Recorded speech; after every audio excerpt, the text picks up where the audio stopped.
ঘটনা পাড়ার লোক সবাই আমরা সবাই হকচকিয়ে গেছি।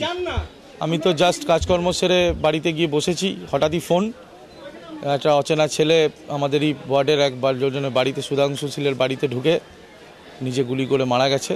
আমরা এসে তো বডি অবস্থায় দেখি, পাশে একটা ব্যাগ পড়ে আছে, সেই অবস্থায় দেখেছি। এমতো অবস্থায় পাবলিকের ভিড় জমছে এবং সঙ্গে সঙ্গে আইসি সাহেবকে ফোন করি, সাহেব তার টিম নিয়ে পৌঁছে এখন মোটামুটি 2টো নাগাদ। না কিছুই, ছেলেটিকে আইডেন্টিফাই করতে পারছি না তো আমরা। বাড়ির লোকেরা কেউ চিনতে পারছে না এই ছেলেটিকে। এখন সেটাই তো তদন্ত সাপেক্ষ ব্যাপার, কি বৃত্তান্ত, ছেলেটার পরিচয় যতক্ষণ না জানা যাচ্ছে ততক্ষণ তো পর্যন্ত কিছু এর উত্তর নেই। এদের তো ভাই, ওদের চাকরি করে এক ভাই, আরেক ভাই তো মারা গেছেন কিছুদিন হয়েছে।